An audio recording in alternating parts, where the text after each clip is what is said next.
Right, నమస్తే, welcome to Andhraprabha. మరి ఏపీకి సంబంధించిన బ్రేకింగ్ న్యూస్ మరి చూస్తున్నాం. ఇందులో మరి శ్రీధర్ ఎమ్మెల్యే, అంటే జనసేనకు సంబంధించిన ఎమ్మెల్యే మరి రాసలీలలు అంటూ దీనికి సంబంధించిన వీడియోలు కూడా మరి పూర్తి స్థాయిలో వైరల్ అవుతున్నాయి, రాష్ట్ర వ్యాప్తంగా వైరల్ అవుతూ ఉన్నాయి. అదేవిధంగా ఏపీతో పాటు తెలంగాణలో కూడా మరి ఒక కుదిపిన అంశం ఇది. అదేవిధంగా మరి ఒక మహిళా ఉద్యోగిని, ప్రభుత్వ ఉద్యోగిని మరి 1.5 సంవత్సరాలుగా వేధింపులు చేస్తూ, అదేవిధంగా అత్యాచారాలకు కూడా గురి చేస్తున్నారంటూ మరి బాధిత మహిళ ఎవరైతే ఉన్నారో మరి ఆమె ఒక వీడియో రిలీజ్ చేయడం, ఇప్పుడు ఆ వీడియో మొత్తం రాష్ట్ర వ్యాప్తంగా అంటే 2 తెలుగు రాష్ట్రాల్లో కూడా వైరల్గా మారింది. అయితే ప్రజాప్రతినిధులు అనేవారు ఏ పార్టీ అన్న విషయం పక్కన పెడితే మరి ఇటువంటి పనులకు వాళ్ళు పాల్పడతారా? అదేవిధంగా మరి మరి పదవి స్వీకారం చేసేటప్పుడు ఎమ్మెల్యేలుగా, లేకపోతే ఎంపీలుగా, లేకపోతే మినిస్టర్లుగా వాళ్ళు మరి పదవి స్వీకారం చేసేటప్పుడు ఇటువంటి పదాలను అంటే అందరిని కూడా సమన్వయం చూస్తాను మేము, అట్లాగే మరి వాళ్ళ యొక్క సంరక్షణ చూస్తాం, ప్రజల్ని మా కన్నబిడ్డలా చూసుకుంటామంటూ చేసిన ప్రతిమలు ఆ ప్రమాణాలు ఏమైపోయినాయి అంటూ కూడా మరి విమర్శలు వస్తున్నాయి. అయితే దీని మీద మనతో పాటు మాట్లాడేందుకు జూమ్లో సిద్ధంగా ఉన్నారు రేగిడి లక్ష్మణరావు గారు. వీరు వైఎస్ఆర్సీపీ ఏపీ అధికార ప్రతినిధి. ముందుగా మనం వారికి ఇన్వైట్ చేసే ప్రయత్నం చేద్దాం. లక్ష్మణరావు గారు నమస్తే అండి. నమస్తే. రైట్, లక్ష్మణరావు గారు, మరి శ్రీధర్ ఎమ్మెల్యే జనసేన, మరి ఇతనికి సంబంధించిన రాసలీలలు అంటూ మరి బాధిత మహిళ ఎవరైతే ఉందో మరి వీడియో రిలీజ్ చేయడం, అదేవిధంగా కూడా సోషల్ మీడియాలో బయటికి బాగా హల్చల్ అవుతోంది. మరి గత సంవత్సరంన్నర నుంచి నన్ను వేధింపు చేస్తున్నాడు, అత్యాచారానికి పాల్పడ్డాడు, మరి అనేక సార్లు గర్భస్రావం కూడా చేయించాడు, పైగా మరి నా బిడ్డలను చంపుతానంటూ కూడా ఆయన బెదిరింపులకు దిగాడంటూ ఒక వీడియో బయటికి రావడం జరిగింది. మరి ఈ వీడియో మీద వైఎస్ఆర్సీపీ ఏపీ అధికార ప్రతినిధిగా మీరేమంటారండి లక్ష్మణరావు గారు? వీక్షకులందరూ కూడా నమస్కారం. సార్, దుర్గా గారు ఇప్పుడు పవన్ కళ్యాణ్ గారు 2 రోజుల క్రితం వాళ్ళ లెటర్ ప్యాడ్ ఒకటి రిలీజ్ చేశారు సార్. ఎవరైతే జనసేన పార్టీలో ఉన్నటువంటి నాయకులు కానీ, కార్యకర్తలు కానీ, అధికార ప్రతినిధులు కానీ, లేదంటే ఎమ్మెల్యేలు కానీ, మీరు మీ యొక్క వ్యక్తిగత ఏవైనా సరే ఇల్లీగల్ కాంటాక్ట్స్ ఏమైనా ఉంటే మాత్రం జాగ్రత్తగా మీరు ఉండాలి, ఏది కూడా బయటపడేటట్టుగా మీరు ఉండకూడదని చెప్పి ఒక లేఖ అనేది రిలీజ్ చేశారు. అంటే ఈ విషయం పవన్ కళ్యాణ్ గారి దగ్గరికి వెళ్ళిందని అర్థమవుతా ఉంది. పవన్ కళ్యాణ్ గారి దగ్గరికి వెళ్ళగానే ఆయన ఏం చేశారు, తెలుగుగా ఒక లెటర్ ప్యాడ్ రిలీజ్ చేశారు. ఏమైనా సరే మీ వ్యక్తిగత ఉన్నటువంటి విషయాల్లో బయటకు రాకుండా చూసుకోండి అని. చూసాం ఈ రోజు ఏదైతే అరవ శ్రీధర్ అనే ఒక వ్యక్తి, ఆయన ఒక సాధారణమైనటువంటి ఒక ఊరికి సర్పంచ్. ఆయన అరవ శ్రీధర్ ఒక సర్పంచ్. ఎవరైతే రూపానందరెడ్డి అక్కడ ఉన్నటువంటి రైల్వే కోడరు టీడీపీ ఇన్ఛార్జ్ అయినటువంటి రూపానందరెడ్డి ఎవరైతే ఉన్నాడో వాళ్ళ ఇంట్లో ఈ అరవ శ్రీధర్ అనే వ్యక్తి పనిచేసేవాడు. అంటే ఒక బాయ్ లాగా, ఆఫీస్ బాయ్ లాగా పనిచేసే వ్యక్తి. చంద్రబాబు నాయుడు గారు ఏమన్నారంటే ఎలక్షన్ లో ఖచ్చితంగా రైల్వే కోడరికి సంబంధించినటువంటి టికెట్ రూపానంద రెడ్డి నీకు ఎవరైతే ఇష్టమో వాళ్ళ అభ్యర్థిగా పెట్టుకోని చెప్పారు. ఈయనేం చేశాడు, సరే అరవ ఈ శ్రీధర్ అన్న వ్యక్తి అయితే మన ఇంట్లో పనిచేసే వ్యక్తి కదా, మనకు అనుకూలంగా ఉంటాడని చెప్పి ఈ వ్యక్తిని ఎమ్మెల్యే చేశాడు. డబ్బులు మొత్తం రూపానంద రెడ్డి ఖర్చు పెట్టాడు. ఎమ్మెల్యే అంటే ఒక సాధారణమైనటువంటి ఒక ఊరికి సర్పంచ్ అయినటువంటి ఈ అరవ శ్రీధర్ ని ఏకంగా ఎమ్మెల్యే చేశారు. అసలు ఆయన స్థాయి ఏంటి, ఆయన ఎమ్మెల్యేగా క్యాపబిలిటీ అవుతాడా అవడా, ఆయన వ్యక్తిగత జీవితం ఏంటి, అసలు ఆయన క్రెడిబిలిటీ ఏంటనేది చూడాల. ఎందుకంటే అక్కడ చాలా మంది అదే ఎమ్మెల్యే టికెట్ కోసం యనమల భాస్కర్ అనే ఒక ఐటీ ఉద్యోగి మన తెలంగాణ ఆంధ్రప్రదేశ్కి రెండిట్లు కూడా టీసీఎస్ లో ఒక ఉన్నతమైనటువంటి జాబులు ఉన్నటువంటి వ్యక్తి ఫస్ట్ జనసేన పార్టీ తరఫున ఆయన టికెట్ ఇస్తానన్నారు. యనమల భాస్కర్ అనే వ్యక్తి ఆయనేమో ఉద్యోగం అనేసి డబ్బులు ఖర్చు పెట్టుకొని ఆ నియోజకవర్గంలో అడుగుపెట్టిన తర్వాత ఎవరైతే జనసేన పార్టీ రాష్ట్ర కార్యదర్శి అని చెప్పుకుంటూ ఉన్నాడో తాతంశెట్టి నాగేంద్ర అనే ఒక వేస్ట్ ఫెలో ఏం చేశాడంటే ఈ రూపానంద రెడ్డి దగ్గర డబ్బులు తీసుకొని ఈ తాతంశెట్టి నాగేంద్ర వాళ్ళ అబ్బాయిని అమెరికా పంపించి అంటే ఆ డబ్బులు తీసుకున్నాడు. ఈ యనమల భాస్కర్ టికెట్ రాక ఆపేశాడు. సరే ఆపేశాడు, బాగా ఉంది. ఇక్కడ ఏం జరిగింది, ఈ అరవ శ్రీధరు, ఈ తాతంశెట్టి నాగేంద్ర, ఈ రూపానంద రెడ్డి ఇంకా రైల్వే కోడూరులో ఉన్నటువంటి భూములు కబ్జా చేయడం మొదలు పెట్టారు. ఓకే, అక్కడ ఎస్సీలకు సంబంధించినటువంటి భూములు ఆల్రెడీ కబ్జా చేశారు. దాని మీద ఉద్యమాలు కూడా జరిగినాయి. వీళ్ళు రావడమే తరువు అమ్మాయిల్ని వాడుకోవడం, అమ్మాయిల్ని ఉద్యోగస్తులు ఎవరైతే చేస్తూ ఉన్నారో వాళ్ళకి తాయిలని చెప్పి వాళ్ళకి మిమ్మల్ని ఒక ఊరి నుంచి ఒక ఊరికి మీకు ట్రాన్స్పోర్టేషన్ అని చెప్పి, లేదంటే వాళ్ళకి వేరే రకంగా వినియోగించుకున్నటువంటి అమ్మాయిలు కూడా చాలా మంది ఉన్నారు. ఒక అమ్మాయి బయటపడింది. ఈ శ్రీధర్ అన్న వ్యక్తి ఎవరైతే ఆ ఉద్యోగిని అమ్మాయి పాపం గత 2 సంవత్సరాలుగా ఆ అమ్మాయిని అనేక రకాలుగా మరి వాడుకొని, శారీరకంగా వాడుకొని, మరి ఆ తల్లికి మళ్ళీ ఒక బిడ్డ ఉన్నారని చెప్తా ఉన్నారు. అలాగే 2-3 సార్లు అబార్షన్ కూడా చేపించాడు. మీ భర్తను వదిలే నేను చేసుకుంటాను నిన్నని చెప్పి అమ్మాయిని బ్లాక్మెయిల్ చేయడం మొదలుపెట్టాడు. ఈ యొక్క కథ అంతా కూడా ఎవరైతే ఆ తల్లి యొక్క ఆయన భర్త ఉన్నారో ఆ భర్తకి తెలిసింది. తెలిసిన తర్వాత దీన్ని కంప్లైంట్ ఇవ్వడం జరిగింది. ఇది బయటకు వచ్చింది. అంటే ఆల్రెడీ ఈ యొక్క స్టోరీ మొత్తం కూడా పవన్ కళ్యాణ్ గారి దగ్గరికి వెళ్ళింది. పవన్ కళ్యాణ్ గారి దగ్గరికి వెళ్తే ఇదెందుకు ఇదంతా నాకు పట్టుకుంటుందిలే అని ఆయన మరి దీన్ని మీరేం పడతారు మీరు పడండి అన్నట్టుగా, అందుకని ఆయన ఒక లెటర్ పేపర్ రిలీజ్ చేసి వదిలేశారు. నేనేమంటాను సార్, ఇక్కడ ఇదే జనసేన పార్టీ వాళ్ళు ఎంత రాదంతం చేశారు సార్. జనసేన పార్టీలో మనం చూసాం, శ్రీకాళహస్తిలో డ్రైవర్ రాయిడ్ని ఏ రకంగా అయితే వినీత కోట అనే ఆ దంపతులు ఇద్దరు కూడా, చంద్రబాబు వినీత కోట అనే దంపతులు, ప్లస్ అక్కడ కూడా సేమ్ ఇదే. అలాగే బొజ్జ సుధీర్ రెడ్డి, అంటే అక్కడ కాన్స్టిట్యూన్సీగా ఇప్పుడు ఎమ్మెల్యేకి ఉన్నటువంటి టీడీపీ ఎమ్మెల్యే, వీళ్ళందరూ కలిపి ఒక ప్రాణాన్ని బలి తీసుకున్నారు. అంటే టీడీపీ అధికారంలోకి వచ్చినటువంటి ఈ 20 నెలల్లో మనం చూస్తే ఎక్కడ చూసినా టీడీపీ ఎమ్మెల్యే మనం చూసాం. ఎవరైతే ఎస్సీ కాన్స్టిట్యూన్సీలో మనం చూసాం, ఆయన కూడా ఎమ్మెల్యే, ఆయన కూడా సేమ్ ఒక లాడ్జిలో దొరికాడు ఒక అమ్మాయితో. అంటే వీళ్ళు రాసలీల పరిపాలన పక్కన పెట్టేయడం, రాసలీల అనేది మొదలవుతా ఉంది. గతంలో వైఎస్ఆర్ పార్టీని టార్గెట్ చేసి మాట్లాడారు అంబటి రాంబాబు గురించి, అలాగే ఎంపీ గారు అయినటువంటి సిఐ ఆయన గురించి, అలాగే అవంతి శ్రీనివాసరావు గురించి చాలా రకాలుగా మాట్లాడారు. కానీ ఈ రోజున ఈ పార్టీ నుంచి టీడీపీ అని లేదు, జనసేన పార్టీ అని లేదు, ఈ పార్టీ నుంచి ఇవన్నీ బయటికి పడిన తర్వాత ఏం సమాధానం చెప్తారంటే వాళ్ళ దగ్గర సమాధానం లేవు. వాళ్ళ వ్యక్తిగత జీవితాన్ని ఇప్పుడు దాన్ని వ్యక్తిగత జీవితంగా చూడాలంట. మరి వైఎస్ఆర్ పార్టీలో ఉన్నటువంటి నాయకులు చేస్తే వాళ్ళ వ్యక్తిగత జీవితం కాదు, అందరికి సంబంధించింది. వీళ్ళకి మాత్రం వ్యక్తిగత జీవితం. అంటే రాజకీయాలని ఏ రకంగా భ్రష్టు పట్టించారంటే, ఒక ప్రజాప్రతినిధి తనకి ఏమైనా ఉంటే తన ఒక 4 గోడల మధ్య చేసుకోవాల్సినది అది బయటపడిన తర్వాత ఒక నియోజకవర్గానికి ఒక ఎమ్మెల్యేకి ఉన్నటువంటి ఒక రిప్రజెంటేటివ్ మీరు ఈ రోజున దీన్ని ఇంకేం మాట్లాడతారు సిగ్గు లేకుండా. ఎవరైతే ఈ తాతం చెట్టు నాగేంద్ర అన్నానో ఆయన ఈ రోజున ఒక వీడియో వదిలాడు. ఏమని వదిలాడంటే, అదే అరవై శ్రీధర్ గురించి మీరు ఒక అమ్మాయిని పెట్టి సెకండరీ రాజకీయాలు చేస్తూ ఉన్నారు, బృహణాల రాజకీయాలు చేస్తూ ఉన్నారు, మీరు నభుంచుక రాజకీయాలు చేస్తూ ఉన్నాడని మాట్లాడుతూ ఉంటాడు. అరే మీరు చేసింది తప్ప అనేది అక్కడ ఎమ్మెల్యే అనాలి. మా ఎమ్మెల్యే చేసింది తప్పు. ఒక ఉద్యోగినితో ఆడుకొని 3-4 సార్లు కడుపు తీపిచ్చి ఇప్పుడు బ్లాక్మెయిల్ చేసి నేను పెళ్లి చేసుకుంటా మీ ఆయన వదిలేని అనడం తప్పు. ఒక గృహిణిని ఆ రకంగా వేధించడం తప్పు, శారీరకంగా మరి వాడుకోవడం తప్పని ఈ తాతల చెట్టు నాగేంద్ర మాట్లాడలేకపోతే ఉన్నాడంటే, ఇదే తాతల చెట్టు నాగేంద్ర ఎవడైతే ఉన్నాడో వాడు ఏం చేశాడంటే రెడ్డిలందరినీ తిట్టాడు. రెడ్డిల్లో ఉన్నటువంటి ఆడజాతిని ఎవరైతే స్త్రీమూర్తులు ఎవరైతే ఉన్నారో వాళ్ళందరినీ లాభాస ఎంబాసులతో తిట్టిన వ్యక్తి. అంటే వీళ్ళకి సంస్కారం లేదు. ఎందుకు సంస్కారం లేదు అంటున్నాను సార్ దుర్గా గారు.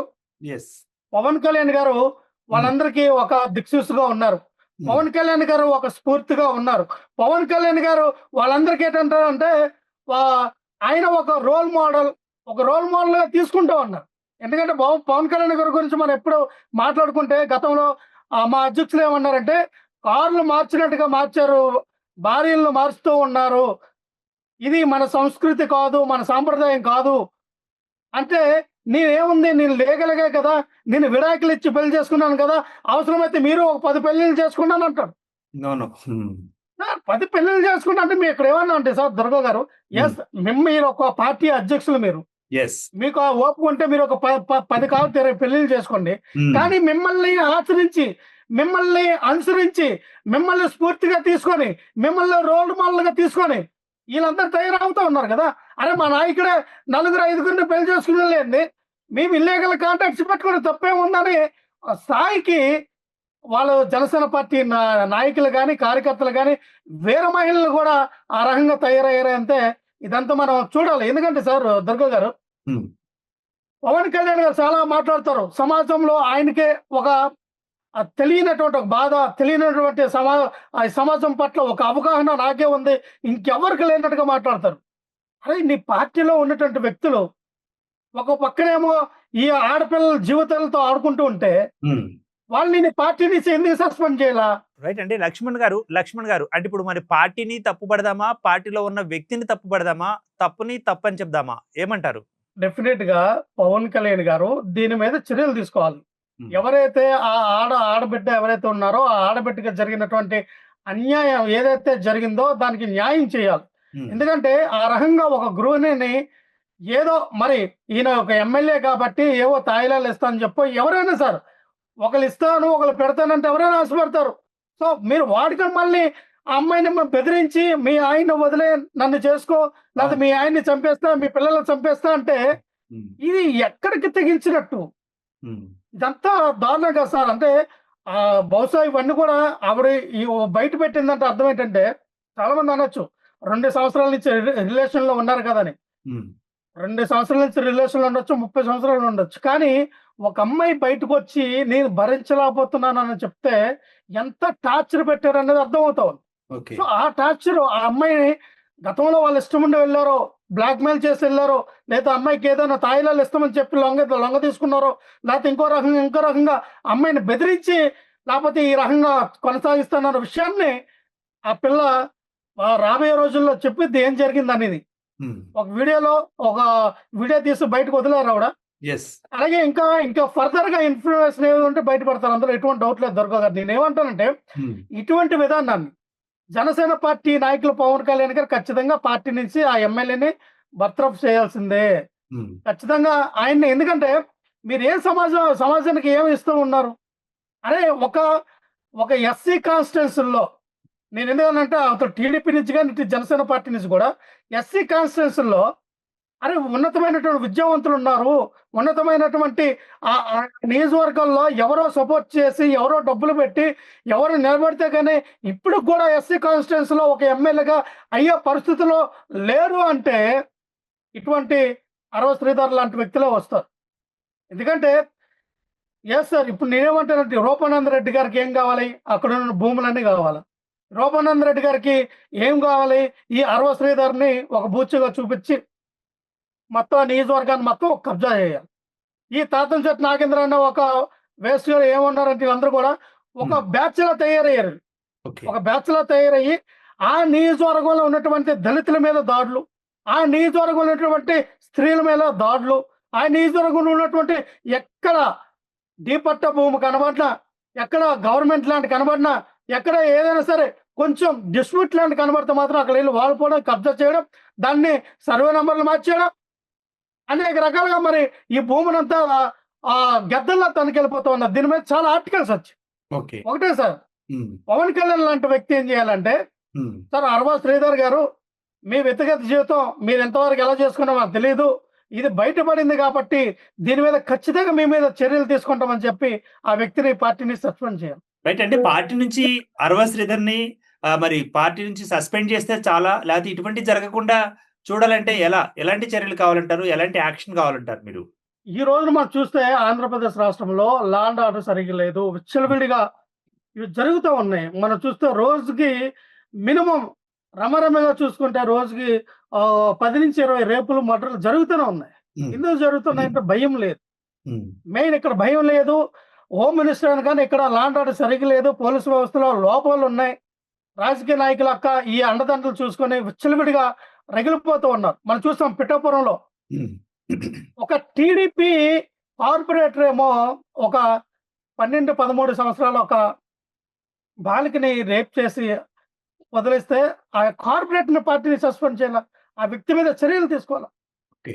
మనం చూసాం, ఉమ్, ఎవరైతే ఒక హాస్టల్ నుంచి కస్తూర్బా గాంధీ నుంచి ఒక హాస్టల్ నుంచి ఒక అమ్మాయిని తీసుకొచ్చి ఒక 50-60 సంవత్సరాలు ఉన్నటువంటి వ్యక్తి ఏదో చేశాడని చెప్పి ఒక దళితుడు కాబట్టి వెంటనే మరి చూసాను. ఆ వ్యక్తి చనిపోయిన దీన్ని ఆత్మహత్య చేసుకున్నాడా? లేతే పోలీసు వాళ్ళు చంపారా? ఏటనేది ఒక మిస్టరీగా ఉండిపోయింది. హ్మ్. అంటే ఈ యొక్క ఏవైతే వీళ్ళు చేస్తామని అనుకుంటూ ఉన్నారో, హ్మ్. ఒక న్యాయం అనేది ఎస్సీ, ఎస్టీ, బీసీ మైనారిటీ ఆడపిల్లలకి ఎవరైనా ఇటువంటి దాడులు గాని, ఈ యొక్క రేపులు గాని చేస్తే న్యాయం దొరకట్లేదు సార్. ఓకే. న్యాయం దొరకట్ల. అగ్రవర్ణాలకి సంబంధించిన ఆడపిల్లల మీద ఎవరైనా కన్ను పెట్టి చూసినా, చీర జాకెట్లు లాగినా, లేదా ఒక మాట అన్నా వాళ్ళకి ఉరితాడు. లేదంటే వాళ్ళని మీరేమో రివాల్వర్ పెట్టి కాల్చేయండి. లేదా ఆళ్ళ మీద సూసైడ్ ఆర్డర్ తేవడం. లేదంటే ఒక దిశ లాంటి చట్టాలు లేదంటే మనం చూసాం. మన భారతదేశం యాత్మ ఒక ఆ రోజున ఒక చట్టం తీసుకొచ్చారు. హ్మ్.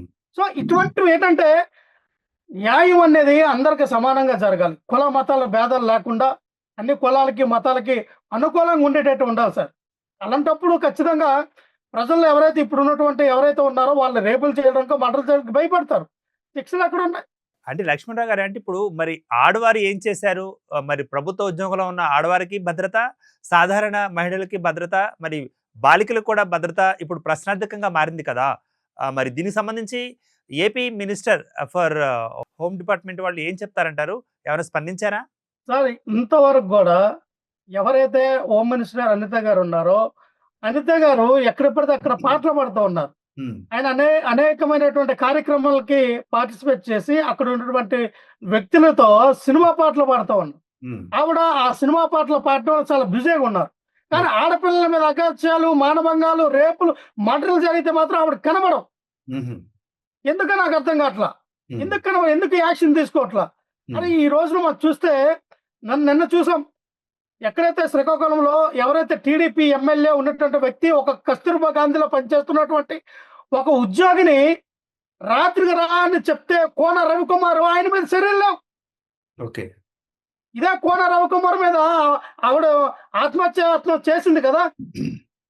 హ్మ్. నా కోన రవికుమార్ అనే వ్యక్తి నన్ను వేధిస్తూ ఉన్నాడని చెప్తే చర్యలు లేవు. అంటే ఈ యొక్క ఎమ్మెల్యేలు, ఎంపీలు, ఈ టీడీపీ కూటమికి సంబంధించినటువంటి వ్యక్తులు ఆంధ్రప్రదేశ్ రాష్ట్రంలో ఉన్నటువంటి మహిళా ఉద్యోగుల మీద కక్ష కట్టారా? హ్మ్.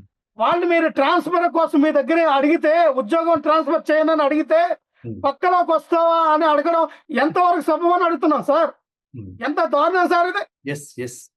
అది ఆళ్ళ రైట్ కాదు సార్. ఒక దగ్గర నుంచి ఇంకో దగ్గరికి వాళ్ళు ట్రాన్స్‌ఫర్ అయినప్పుడు ఆళ్ళ ఊరికి దగ్గరో, లేదంటే వాళ్ళ పిల్లలకి ఆహ్, చదువుల కోసమో, హెల్త్ దీనికోసమో వాళ్ళకి ఏదో కొంచెం అందుబాటులో ఉండాలని చూసుకుంటారు. అయితే ఓకే. వాళ్ళ బలహీనతను పట్టుకొని మీరు పక్కలోకి రమ్మని అడుగుతారు. పాలు పంచుకొని అడుగుతారా? హ్మ్. ఎంత దారుణం తయారైందంటే ఆంధ్రప్రదేశ్ రాష్ట్రం రోజుకి చెప్పాను కదా సార్. ఆంధ్రప్రదేశ్ రాష్ట్రంలో ఎలా తయారైందంటే రోజుకి ఒక 10 మర్డర్‌లు, 10 మానభంగాలు, 10 రేపులు, అలాగే ఈ యొక్క అత్యాచారాలు, భూ కబ్జాలు జరుగుతా ఉన్నాయి. ఈటిల నుంచి ఖచ్చితంగా హోమ్ మినిస్టర్ గారు దీని మీద చర్యలు తీసుకోవాలి. ముచ్చమర్రులో మనం చూసాం.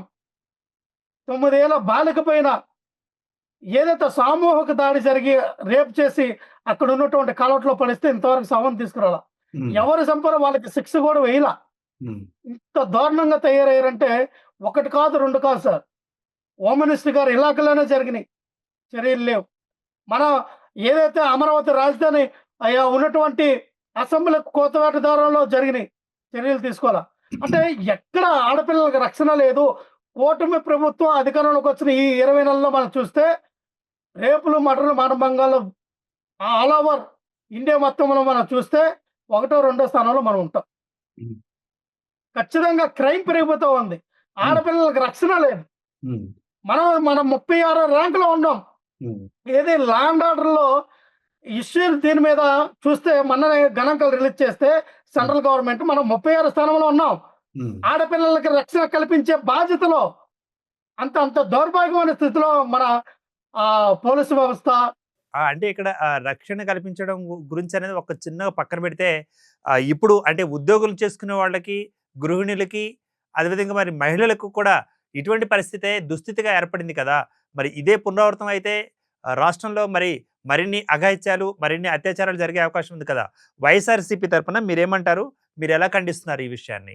డెఫినెట్‌గా సార్. గతంలో మేము జగన్మోహన్ రెడ్డి గారు రైట్. ఇంటింటికి పరిపాలన అందించాలనే విషయంలో హ్మ్. వాలంటరీ వ్యవస్థను తీసుకొచ్చారు సార్. సచివాలయాల్లో గట్టి వాలంటరీ వ్యవస్థను తీసుకొస్తే హ్మ్. వీళ్ళేమని ప్రచారం చేశారంటే, హ్మ్. రాష్ట్రంలో 35,000 మంది మహిళలు ఉమెన్ ట్రాఫికింగ్‌కు గురయ్యారు.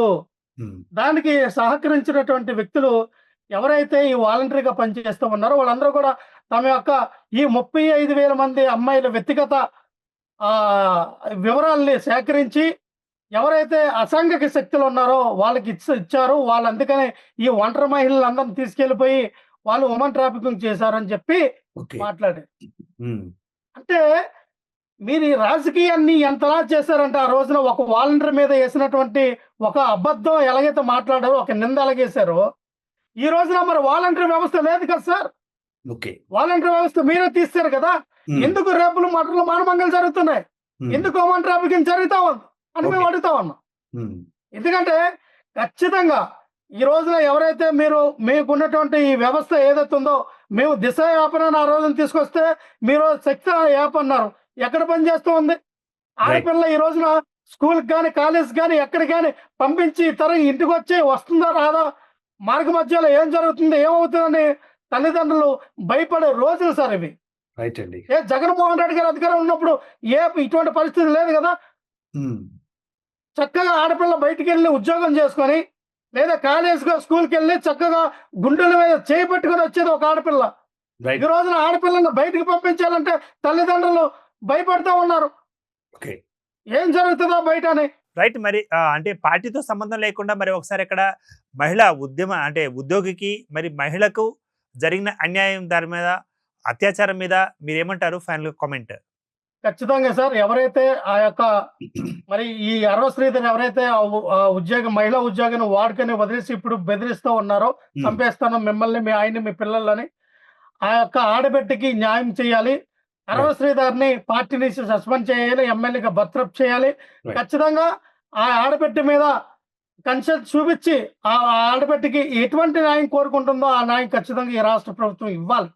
రైట్. ఎందుకంటే ఒక హ్మ్. మహిళా ఉద్యోగుల్ని ఈ రకంగా ఓడుకొని వాళ్ళ ఒక కామ కోరికలు తీర్చుకోవడంలో జనసేన పార్టీలో ఉన్నటువంటి ఎమ్మెల్యేలు, మినిస్టర్లు ఎవరైతే ఉన్నారో వాళ్ళందరూ క్రోధంతో, కామంతో కొట్టుకుంటున్నారన్నది రైట్. అర్థమవుతా ఉంది. ఓకే. అలాగే టీడీపీలో ఉన్నటువంటి వ్యక్తులు కూడా కూటమిలో ఉన్నటువంటి ఎమ్మెల్యేలు, ఎంపీలు, మినిస్టర్లు గాని మీరందరూ కూడా కామంతో కొట్టుకుంటే ఖచ్చితంగా మీ ఇంట్లో ఒక ఆడబిడ్డలుంటారు. మీ ఇంట్లో ఒక తల్లి ఉంటది. మీ ఇంట్లో ఒక చెల్లి ఉంటది. మీ ఇంట్లో ఒక ఎవరైతే మనం మన అక్కగా, చెల్లిగా, తల్లిగా రైట్. భావిస్తామో బయటికెళ్ళిన తర్వాత వాళ్ళు కూడా అలాగే ఉండాలని ఒక మనస్ఫూర్తిగా మీరు మీ మనసులో అనుకుంటే ఇటువంటి అగాత్యాలు జరగకుండా ఉంటాయని నేను చెప్తూ ఉన్నాను సార్ దుర్గా రైట్ గారు. అండి. రైట్ అండి. లక్ష్మణరావు గారు, thanks for the participation. Thank you very much అండి. రైట్. మరి మొత్తంగా చూసినట్టయితే రేగిడి లక్ష్మణరావు గారు వీరు వైఎస్ఆర్సీపీ ఏపీ అధికార ప్రతినిధిగా ఉన్నారు. మరి జరిగిన అత్యాచారం ఏదైతే ఉందో అంతకుముందు జరుగుతున్న మరి కొన్ని సంఘటనలు కూడా ఆయన గుర్తు చేయడం జరిగింది. మరి రాష్ట్ర ప్రభుత్వం ఏ విధంగా స్పందిస్తుంది, మరి అదేవిధంగా మంత్రిత్వ శాఖకు సంబంధించిన మరి హోమ్ మినిస్టర్ కూడా మరి ఏం స్పందిస్తారు దీని మీద, మరి అదేవిధంగా జనసేన పార్టీకి సంబంధించిన మరి ఈ ఘటన ఎమ్మెల్యేగా మరి ఒక శ్రీధర్ చేయడం జరిగింది కాబట్టి మరి ఆయన మీద ఎటువంటి చర్యలు జరుగుతాయి, ఎటువంటి చర్యలు తీసుకుంటారో అని కూడా మరి ఆయన ఒక పాయింట్ లేవనెత్తడం జరిగింది. మరి రానున్న కాలంలో ఏం జరుగుతుందో వేచి చూద్దాం. Keep watching Andhraprabha.